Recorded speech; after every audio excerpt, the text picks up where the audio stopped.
Indonesia tumbang dari Australia 1-5. Kata-kata hari ini Bang Ibam. Berbuka dengan 5-1. Aduh. Bang Jerry, Indonesia bawa bola tapi Australia yang bawa 3 poin. Bang Dita. IHSG turun, prestasi timnas juga turun. Notang ditekel bebas. Masih pada seger nih jam 10 malam. Abis bekerja semua nih kita. Bener. Sampai batuk-batuk saking gacornya dari tadi Dita. On fire banget sih. On fire dari jam 2 kita ya, dari jam 2 buset. Lu masuk di timnas saya dah biar on fire juga. Ya, bisa. Kita agak kesulitan nih tadi walaupun Gantiin siapa gua? Nah, ganti. menurut lu siapa yang perlu diganti? Edi Ramayadi sih. Wah, udah kalah Jawa. Udah kayak juga ya. Di mana Sumatera? Enggak, ini kita langsung aja nih ya to the point ya. 1-5. Kenapa sih? Enggak tahu ya, maksudnya gue kita enggak expect. Maksudnya kalau ekspektasi kekalahan ya mungkin ada lah. Bener. Imbang ya kalau enggak kalah. Gue sih jujur gue pribadi gue enggak pernah berpikir bakal menang ya, jujur aja. Iya. Gitu. Gue pikir maksimal Ibam tadi. Lu mikir menang? Menang tadi Gue mikir menang. Oke, kenapa Bam? Yang pertama kan Australia tidak dalam skuad terbaiknya. Bahkan satu kolumnis dari Australia yang bikin pernyataan di Asian Games juga bilang kan kalau ini salah satu skuad terlemah Australia sepanjang 10 tahun terakhir. Tapi bantai Indonesia 5-1. Selemahnya Australia itu emang ceilingnya masih jauh di atas kita ya. Iya. Dengan tim terbaik Indonesia selama 10 tahun terakhir. Benar. Maksudnya pemain-pemain yang masuk pun 5 pemain ya, 4 yang heritage, 1 Septian Bagaskara, semuanya perform di klub. Ya. Sedangkan di Australia pemain-pemain pentingnya nggak ada, Hirisota nggak ada. Tapi jangan lupa, lu kan tadi bilang pemain yang baru masuk ya, Iya. dipilih itu lagi inform di klub. Ya. Tapi ada satu pemain starting 11 kita yang udah lama nggak main. Main cuma 2 menit di 2 menit di Championship. Championship. Betul. Maksudnya Mungkin itu masalahnya kali. iya, jadi kontradiktif dengan pernyataan awal pas pelatih kita di hire ya. Iya. Ya tapi yang paling terlihat adalah Indonesia melepaskan momentum buat Indonesia sendiri, Jer. Betul. Karena kalau what if sundulan Jay Itzes bisa gol, kalau nggak penaltinya masuk, mungkin kalaupun gua nggak yakin untuk bisa menang gede juga, tapi Dengan permainan minimal seperti itu ya? kalaupun kalah nggak bakal memalukan gitu. Ini 5-1 memalukan lah dengan progres kita yang udah main bagus lawan Bahrain, terpleset lawan Cina, lawan Jepang babak pertama lumayan luar biasa lawan Saudi Arabia. Terus sekarang turun di lawan Australia seturun-turunnya yang kita nggak pernah duga. Ini jadi satu bencana sih kalau kata Mas Firzi ya. ekspektasinya gimana Dit? Lu apakah lu yakin menang juga seperti Ibam? Enggak, gua waktu ngobrol sama Coach Justin juga bilang kan, Coach kayaknya kita imbang deh paling bagus. Oh iya waktu itu ya di studio ya. Iya, kalau kalah juga ya yang penting jangan kebantai karena ini kan ada hitung-hitungan selisih gol juga gitu. Tapi nggak pernah menyangka akan sedibantai ini sih 5-1 karena di 20 menit pertama itu kita nyerang kan, bahkan dapat penalti terus juga Jay-Ijas hampir juga gitu. Dan kekalahan ini kalau menurut gue memang kayak masyarakat Indonesia tuh ditampar realita gitu. Ditarik kembali ke tanah supaya membumi. Itu dia. Jangan terlalu berekspektasi tinggi karena target awalnya memang bukan Piala Dunia kok. Tapi Piala belum mikir. Ya kan dulu waktu kita menang lawan Filipina dengan skor 2-0 kan yang ngomongnya kan yang penting kita main dulu deh di ronde ketiga gitu kan. Yang penting kita main dulu di sana, kita berjuang dulu di sana. Tapi kan dengan progres, dengan dinamika yang ada membuat ekspektasi kita juga naik. Tapi yang gua lihat di laga tadi sebenarnya Australia bermain seperti Australia pada biasanya gitu, seperti kalau mereka lawan Bahrain, seperti kalau mereka nggak spesial sebenarnya ya, tapi mereka benar-benar memanfaatkan apa yang jadi titik kropos di Indonesia gitu. Salah satu titik kroposnya mungkin yang paling terlihat jelas adalah struktur ketika bertahan ya. Dan buat gua ketika membahas struktur, ini tidak berfokus pada lini belakang dan lini penjaga gawang, tapi dimulai dari striker, kedua wing kita dan juga gelandang tengah gitu. Good point. Jadi mereka telat balik atau nggak ngepres dengan baik atau gimana masalahnya? Ya, ini ada beberapa opsi. Yang pertama approach pelatih. Approach pelatih mungkin sangat pede dengan materi yang ada, yang mana wajar ketika lu punya Oleh Remni yang sudah mendapatkan 350 menit lebih di Oxford dengan 1 gol yang terjadi di 3 pekan lalu. Lalu lu punya pemain-pemain energik kayak Tom Hai yang memang menggandong Almer City, itu wajar sekali. Tapi mungkin kepedean ini tidak ditunjang dengan pemilihan komposisi pemain. Gua ngerasa Tom Haye dan juga Nathan Cho itu sebagai pemain di lini tengah tidak ada yang benar-benar berkarakter bertahan dan kuat untuk berduel di tengah gitu. Sehingga ketika main dengan pola yang begitu tinggi garis pertahanannya dengan man to man marking mungkin di depan ya pada 20-15 menit pertama itu jadi bumerang gitu. Karena itu yang memang diharapkan oleh Tony Popovich untuk Australia. Jadi ketika mereka melakukan pressing di depan, mereka tuh benar-benar fokus terhadap pemain yang dijaga. Sedangkan third man running dari Australia itu tidak tercover dengan baik. Dan yang terpaksa harus mengcover itu adalah Tom Haye yang mana itu adalah pemain yang harusnya dilindungi bukan untuk melindungi gitu. Iya, good point juga. Jadi sebenarnya kalau udah ngomongin soal lini tengah tadi lu bilang ini kan berarti udah masuk ke squad selection ya. Yeah. Kita udah bahas ke topik itu yang mana memang sebenarnya agak unik juga nih kalau misalnya mau physical battle di tengah, tapi yang main Tom Haye dan Nathan Choaon. Benar. Yang mana ya bisa dibilang match fitness aja. Kita nggak usah ngomongin defensive awareness lah seperti yang itu yang gue juga sepakat. Tapi match fitness aja. Benar. Itu dia minim banget karena udah lama nggak main secara full gitu, secara kompetitif. Di klub ya, apalagi di tim nasional yang pressure-nya beda gitu kan. Seorang Kevin Dix aja yang bisa dibilang penalti di Copenhagen masuk terus. Itu bisa gagal di laga kayak gini gitu. Apalagi pemain yang emang nggak main gitu. Jadi squad selection yang dipertanyakan menurut lo? Ya kalau menurut gue emang pergantian ya. Pergantian dari Sintayong ke Patrick Kluivert itu yang harusnya dipertanyakan. Ya. Karena kalau misalnya soalnya gini coaching selection jadinya ya. Coaching selection bukan squad selection. Karena kalau misalnya dibilang kan ini baru nih chemistry belum ada segala macam, adaptasi ya kan nggak bisa plug and play, mesti ini dulu main bareng segala macam. Tapi kan kita jadi bingung gitu karena situasinya adalah ini udah yang result oriented. Gitu loh. Bener. There's no room for excuse lagi sebenarnya kan kalau memang mau pakai cara yang kayak gini. Cuma yang kenyataannya yang ada ya kita dipaksa harus menerima bahwa kayak kita mesti adaptasi lagi sih gitu sama situasinya gitu, sama ya keputusannya, sama cara mainnya.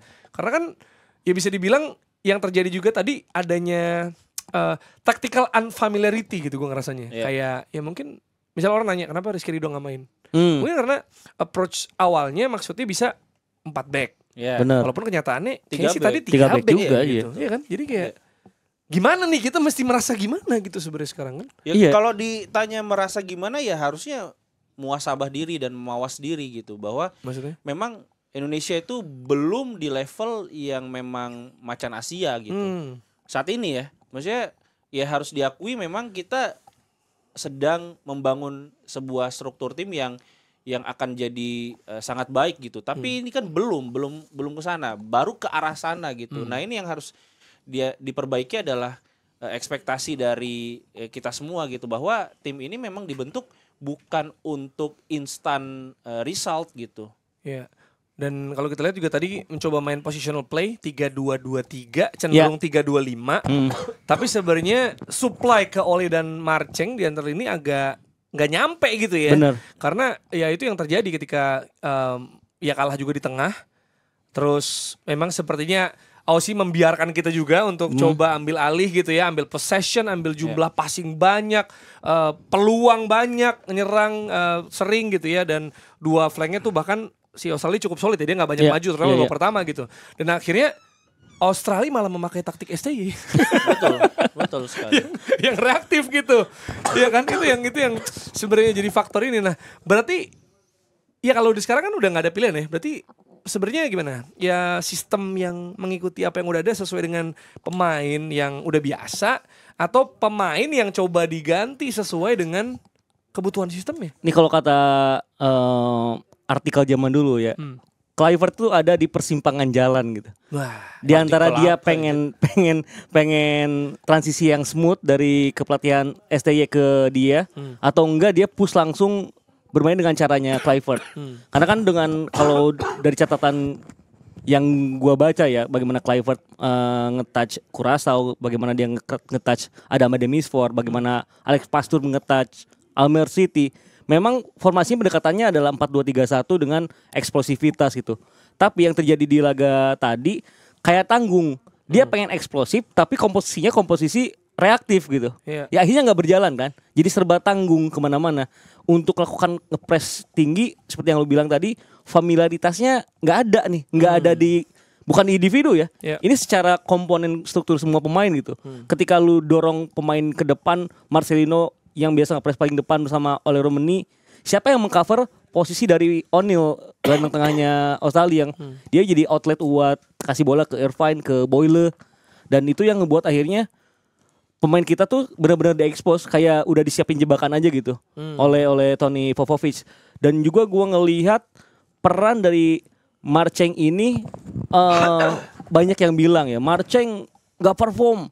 Ya biasa Marcheng pasti terus kena sikat ya. Tapi gua nggak setuju karena ketika on possession, karena kita tuh tidak bisa membuat Tom Hai jadi outlet serangan kita, akhirnya opsinya banyak direct. Ketika direct, pemain-pemain kayak Marseille nggak bisa maksimal.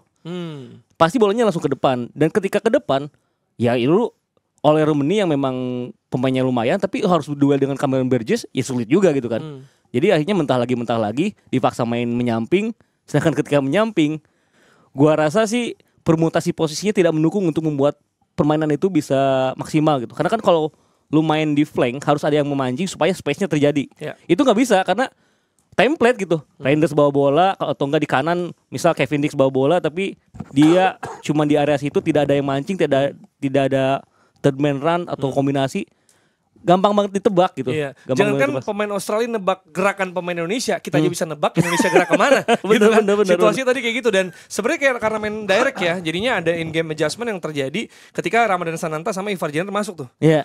Ya maksudnya biar bisa direct lu ada dapat striker di sana tuh bisa pemantau. Tapi soal itu saya pergantian buat Kluivert di babak kedua sudah sangat terlambat. Iya, termasuk si Eliano juga ya. Iya.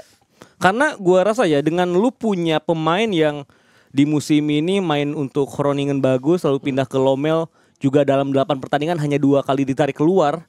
Sisanya selalu bermain 90 menit. Joey Pelupesi yang notabene adalah gelandang bertahan murni, pernah main 3,5 musim di Sheffield Wednesday. Kenapa nggak lu pakai gitu untuk mendukung permainan lu? Kenapa lu paksa Nathan Chow yang itu saya semenjak dia tampil di Piala Asia U23 yang juara yang luar biasa. TikTok. Tampil di TikTok. Semenjak dia tampil di TikTok kan emang.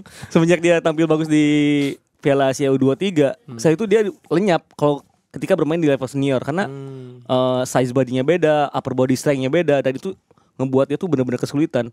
Dan kalau lu perhatiin juga ketika Indonesia coba build up, itu tuh posisi dari Tom Hai sama Nathan tuh di switch. Kan ketika defense Nathan seolah-olah paling belakang. Tapi ketika mau membangun serangan, Tom Hai yang jemput bola ke dalam. Untuk lebih dekat pada Jay Itzes, pada Hilgers, kalau enggak pada Verdong. Tapi nahasnya Tom Hai ini selalu diikuti minimal 2 pemain. Iya. Ya lu susah gitu.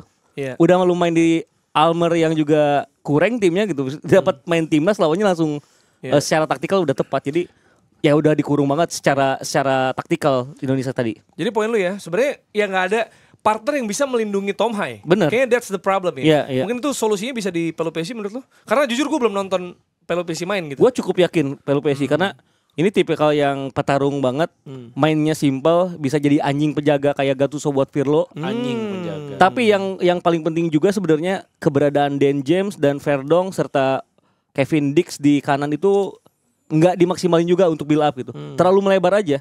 Iya. Sedangkan kalau lu lihat karena permainannya akhirnya jadi agak direct, banyak bypass bola yang dari belakang langsung ke depan. Semakin berjarak aja lini depan sama lini tengah dan itu ngebuat akhirnya banyak pemain yang tidak utilisasi dengan baik. Iya, karena Pelu yang gue tonton bukan Pelupesi, Rizky Pelu yang gue tonton.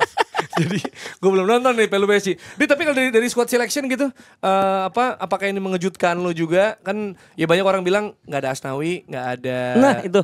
Nggak ada Asnawi, Mangku Alam, nggak ada Yakob. siapa namanya? Yakob Sayuri. Yang mungkin bisa memberikan perbedaan juga ya sebenarnya.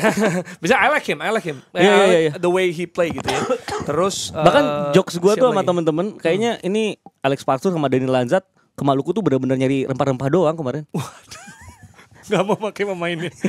Enggak mantau Yakob Sayuri jadi cuma nyari pala 2 karung balik lagi ke Jakarta. Dan sebenarnya kalau yang nyarinya battle ada Kambuaya juga di bench Iya, ya. iya, Maksudnya mungkin dia bisa punya visi dan Cuman bisa kalau winning Kambuaya battle. itu orang memikirkannya dia adalah gelandang bertahan, padahal enggak. Iya, Dia tuh kayak Tom Hai sebenarnya. sebenarnya jadi sama aja ya. Sama gitu. aja. Jadi Tapi kalau mungkin lebih bisa berguna di game kayak tadi gitu. Makanya Iya, dibanding tema ya. ya itu dia. Jadi pilihannya apakah lu mainin Tom Hai atau enggak, atau mainin Kambuaya. Cuman kan kita tahu sendiri netizen kita. Kalau Tom Hai nggak main, lawan Cina juga disikat juga tuh Sintayong. Padahal pasti ada spektrum dari setiap keputusan pelatih. Tapi yang tadi keputusan memainkan Natancho itu di luar dari spektrum gua sih. Iya. Termasuk dari keputusannya memanggil Saint Patinama yang sorry itu saya nih di Cassiopen juga secara menit bermain hampir kalah dari Pelupesi yang baru main kurang dari 4 bulan gitu. Gue baca di Twitter katanya Patinama dibutuhin buat jadi model jersey. Oh iya, emang paling ganteng sih.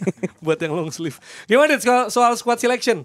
Gimana lo terkejut atau lo sebenarnya kecewa atau Kalau ada yang bisa? terkejut sih ya hampir 90% sudah ketebak ya pemain yang akan dipakai itu kecuali Nathan Chuaon. Karena memang kalau kita tahu kita tuh butuh pemain yang memang reguler bermain di kompetisi yang kompetitif dan juga di level senior. Ya. Karena memang perbedaannya itu akan sangat terasa ketika kita sudah bermain reguler gitu di kompetisi yang kompetitif. Dan itu yang tidak dimiliki Nathan Chuaon, bukan cuma match fitness tapi juga bagaimana dia mengambil keputusan, bagaimana dia approach dan reading the game gitu. Dan yang kalau menurut gue nggak perlu jauh-jauh kita siapa tadi Jo Gomez. Jo Taslim matematika di situ. Pelupesi mungkin memang tidak mau berjudi dengan memainkan Pelupesi meskipun kita tahu Patrick Kluivert main judi ya dan Berjudi di lapangan Iya, kan sana maksudnya nih. kan. Iya, tapi memang kalau yang kita tahu bahwa nggak perlu jauh-jauh kita Joe Pelupesi untuk dipersiapkan mungkin ya tadi chemistry belum dapat. Ivar Jenner deh. Ya. Maksudnya Ivar Jenner tuh punya strength, punya kecepatan yang bisa mengcover Tom Hai. Apa yang dimiliki oleh Ivar Jenner itu tuh sebenarnya substitusi dari apa yang tidak dimiliki oleh Tom Hai. Tom Hai punya progresi. Ivar Jenner mungkin tidak, tapi Ivar Jenner punya energi gitu, punya power, punya kekuatan sehingga bisa melindungi Tom Hai. Bahkan Nah, kalau terpaksa harus main long ballnya Ivar Jenner itu much oke better juga. dibanding Nathan gitu. betul Iya, setuju. dan familiarity dengan squad kemudian juga chemistry dia udah sering bermain bareng gitu. Oke, mungkin pemilihan Nathan Chuaon karena chemistry pernah main bareng dan sebagainya, tapi tadi di reguler dia nggak terlalu banyak gitu bermain di musim ini. Iya, maksudnya sebenarnya kalau Nathan Chuaon ya bukan perkara dia tadi ngelakuin pelanggaran, Iya. yang nggak ngeliat bola dan Iya. lupa ada VAR. Iya. Tapi juga lebih ya karena ya match fitness tadi, maksudnya udah Iya. biasa nggak kena laga kompetitif ya, maksudnya Benar. pasti ada keputusan-keputusan yang gitu maksudnya. Sebenarnya ini sedikit ngejawab pertanyaan dan juga statement bahwa nggak apa-apa, yang penting abort dulu aja. Main nggak main di kompetisi internal kompetisi resmi nggak apa-apa karena latihannya sama pemain-pemain bagus. Kebukti Natancho. Karena kalau dulu di latihan yang jadi wasit itu biasanya staf pelatih. Bukan wasit asli gitu kan.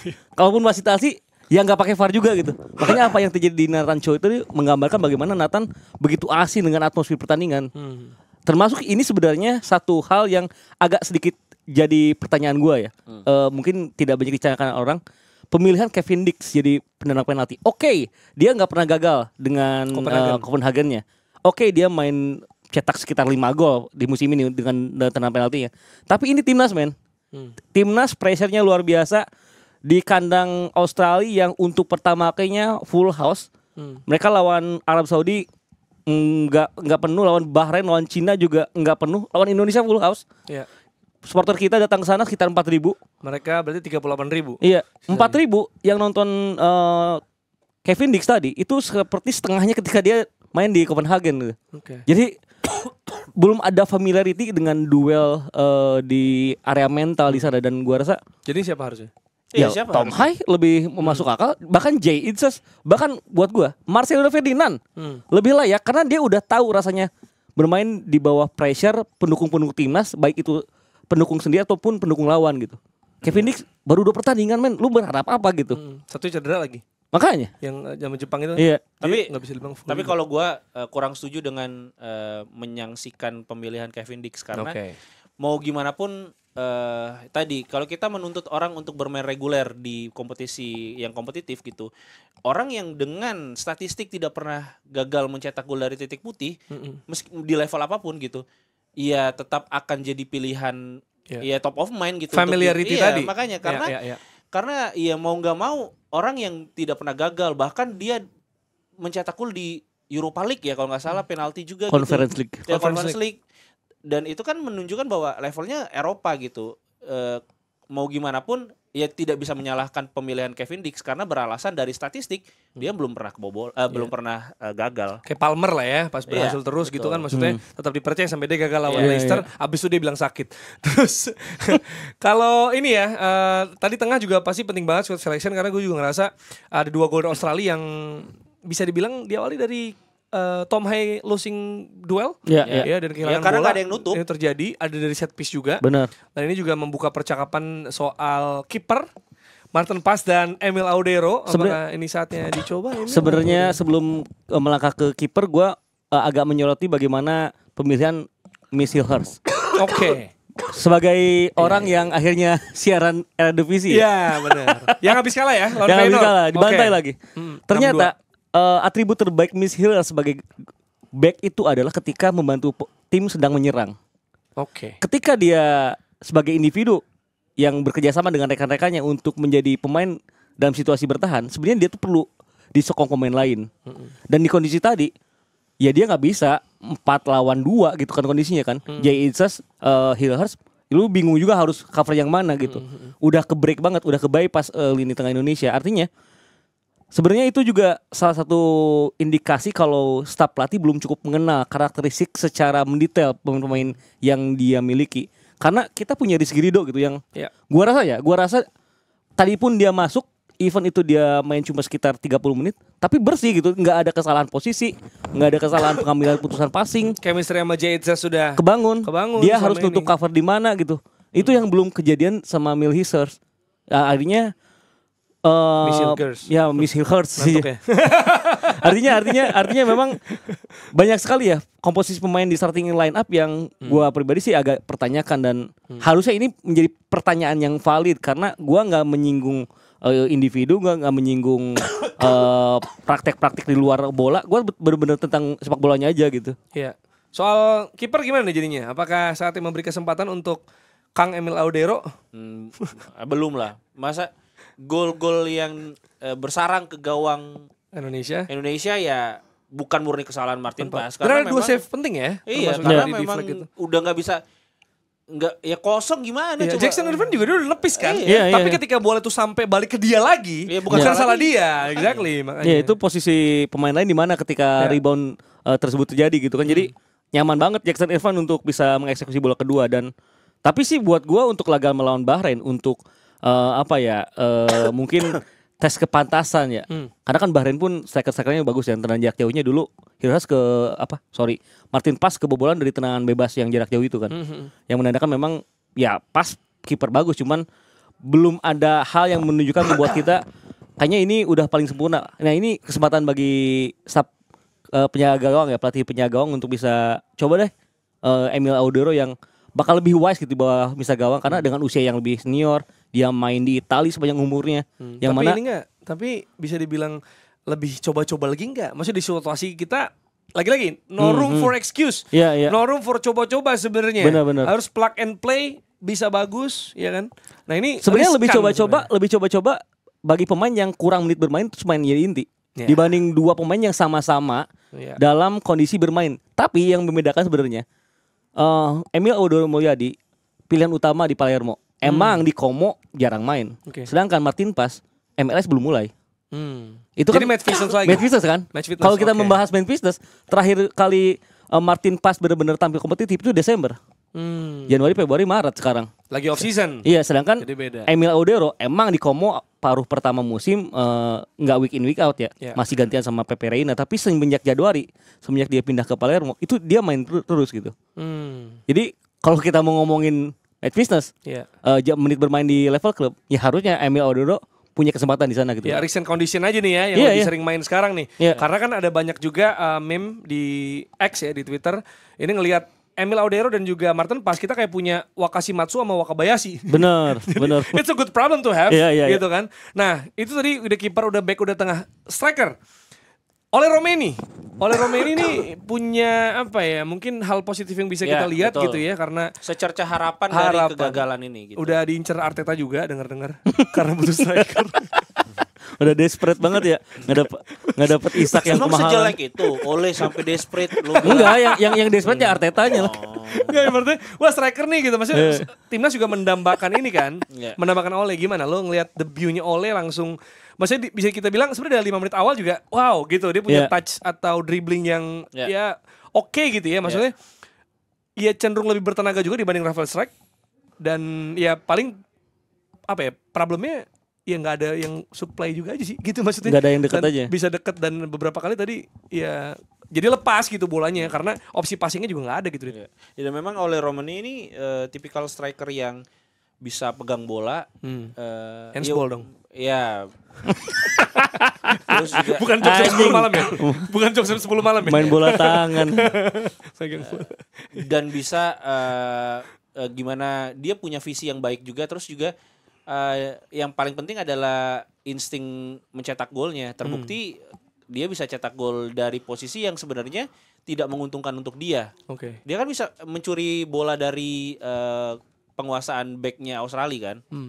Dan ini yang mungkin sudah didambakan oleh 200 sekian puluh juta masyarakat Indonesia punya striker yang bisa menyerang, bukan cuma buzzer gitu. Wah, benar. Anjing bener lagi. Karena buzzer mah udah banyak Iya, ya. iya. Tapi kita punya good problem di mana sebenarnya ada lagi masuk pilihan untuk menghadapi Bahrain adalah Ragnar Ortmangun. Ya. Ortmangun udah bisa dimainkan gitu. Tapi kan ada strike, jadinya ada Eliano bisa juga ke depan ya sebenarnya walaupun di belakang. Terus Ole Romeni, ada strike, Sananta juga jadi opsi sebenarnya tergantung lawan. Masih ada Ragnar juga datang ke sana maksudnya. Masih ada Septian. Masih ada Septian, ya mungkin Bagus. Septian sih kayaknya kalau lawan Bahrain untuk Terlalu ini starting ya, ada terlalu nih. ambisius juga ya kalau. Lawan Jepang nanti main dia, lawan Jepang. Iya, jadi ada 3. Terus ya untuk lini depan 3 ya, masih ada Marcel ini juga yang bisa jadi misalnya number 10 gitu. Ini jadi untuk menghadapi Bahrain lah, kita ngomong kita move on ya. Menghadapi Bahrain apa mungkin kayak evaluasi menurut lo yang perlu dibenahi dari cara main mungkin atau dari squad selection? Ya. Gitu, karena kalau ngomongin filosofi menyerang ya dia pasti akan tetap gitu kan. Pilihannya antara sistem yang diubah atau pemain yang diganti. Sebenarnya ini juga masih inline dengan pembahasan kita tentang Ole Romeni ya. Dimana Ole yang paling terlihat adalah ball feelingnya ya. Dari kondisi apapun itu penerimaan bolanya kadang benar buat kita anjing kok bisa ya bola bisa rapat di kakinya gitu. Itu kan artinya ball feeling dia udah terasa sejak kecil sehingga pas ada kejadian kayak gitu bola tetap bisa diamanin. Akhirnya berimbas kepada penguasaan bola yang bagus. Nah di laga tadi sebenarnya peran Rafael Struijk tuh udah oke. Emang seperti itu cara memainkan Rafael Struijk. Cuman yang menjadi masalah emang itu emang satu pertandingan di mana pemain depan itu bermain masing-masing aja gitu. Termasuk sokongan dari lini keduanya gitu. Jadi yang ngebuat akhirnya seperti useless aja peran dari Rafael Struijk dari Marcelino. Tapi kalau untuk laga lawan Bahrain gue ngerasa Ragnar masuk itu jadi booster yang bagus. Mungkin Jadi bisa siapa yang jadi dikorbankan siapa Bang menurut lo? gue harus tega ya Marcelino. Iya. Marcelino. Alasannya berarti Rafael Struijk, Ole Romeni dan Ragnar Ortmangun. Ini front 3-nya. Iya. Oke. Dan Marcelino kenapa? Enggak, karena Marcelino bahkan ketika dia main jadi pengganti pun masih bisa mengubah keadaan. Ini tipe pemain yang bisa ngasih fantasi ketika tim deadlock gitu. Dibanding lu mainin dari awal dan udah habis pas kita butuh tenaga, yang mendingan mainin Marcelino sesuai kapasitasnya gitu. Usianya juga masih 20 tahun gitu kan. Nggak usah buru-buru mainin dari awal 90 menit yang mana tadi kita melihat di menit 65 ke sana Marcelino udah sangat hilang kan.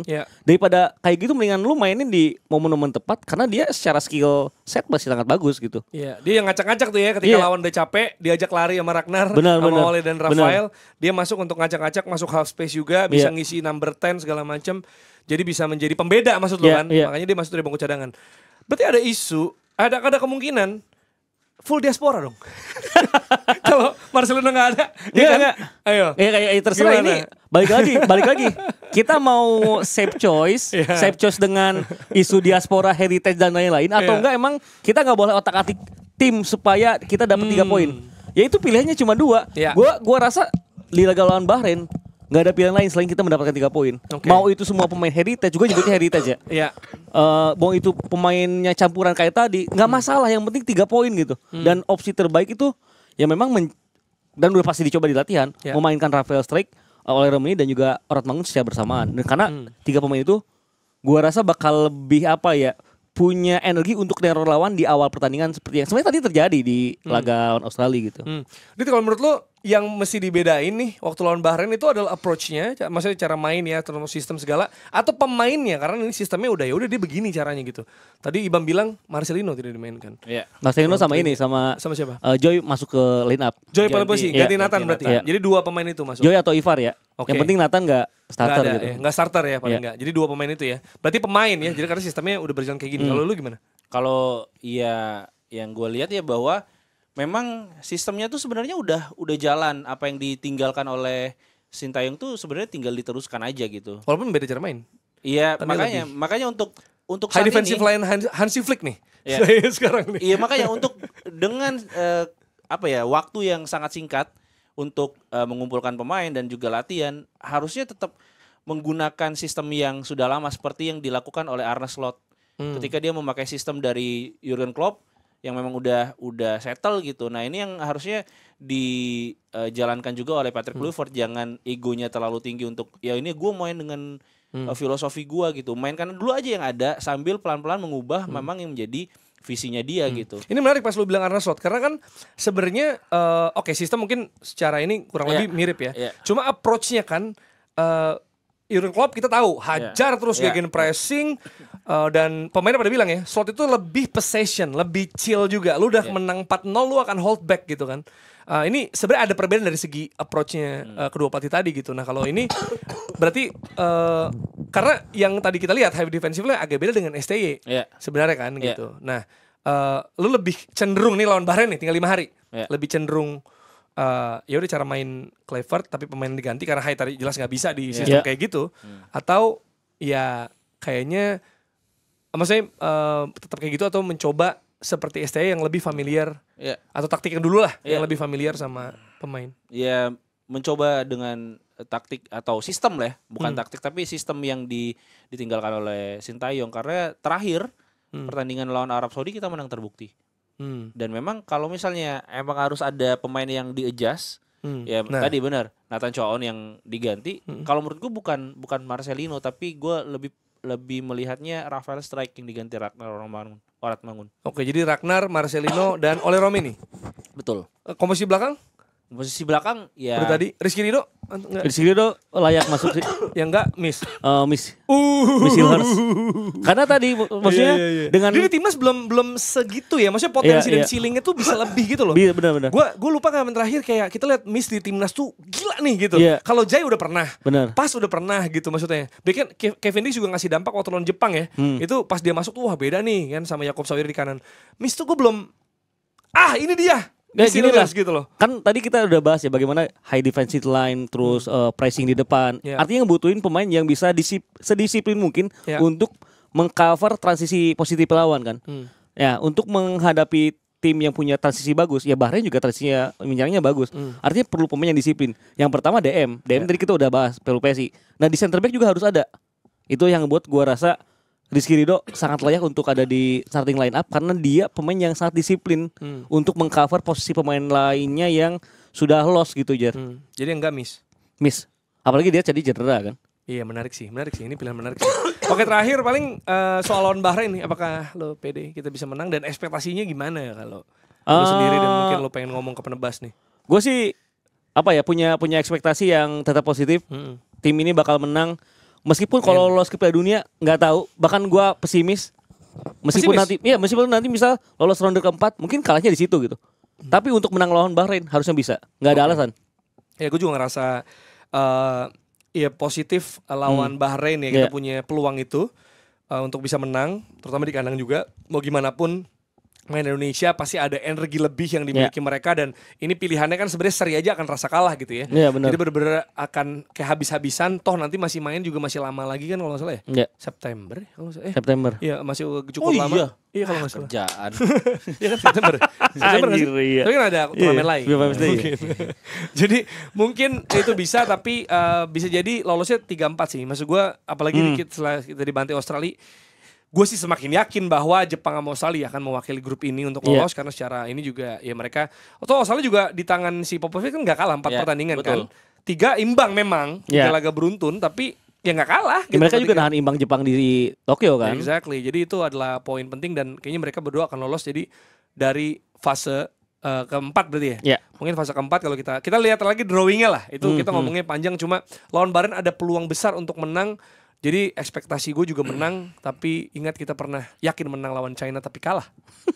Jadi itu yang harus diwaspadai. Lo Dit, ada ekspektasi atau apa tebak-tebak prediksi Lawan Bahrain ekspektasinya ya sebenarnya bukan bisa menang tapi harus menang. Iya betul. Memang harus menang apapun hasilnya ya, kalau misalnya dijalankan dengan ya yang terbaik, Tulus ikhlas. Upaya yang terbaik ya pasti hasilnya akan mengikuti gitu. Karena kan kelebihan Bahrain itu cuma satu kan, menit bermain. Jumlah menit bermainnya banyak gitu. Oh iya. Jadi itu yang menjadi kelebihan dari Bahrain gitu. Iya, terutama kalau wasitnya. Kalau wasitnya memang di pihak Si mereka Abdul. gitu. Iya. Apalagi ngomongin match fitness ya. Iya. Ya, itu menit bermain dia panjang tuh. Tadi terima kasih Jepang ya udah ngalahin Bahrain. Iya, Kalah benar. akhirnya. Kalah 2-0. Tadi sempat Kalah 2-0. 0-0 loh 1 Iya, menit 70. 2-0 akhirnya. Jadi ya kita sebenarnya ini rival kita langsung nih. Iya, benar. Bahrain, Arab sama China. Iya. Ya, Arab sama China malam ini kalau nggak salah ya. China Arab.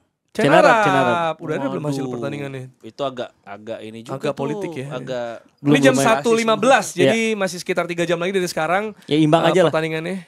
Iya, imbang ya. Imbang aja, ya. imbang aja. Biar bisa kalau di satu menang kan lebih berat lagi tuh. Iya, Ya, makanya. gitu. Ya itulah kira-kira penebas. Boleh tulis di kolom komentar apa yang menjadi keresahan lo, yang jadi bikin lo sebel banget nih sama tim nasional Indonesia di laga ini. Ya boleh dalam dan luar lapangan juga boleh.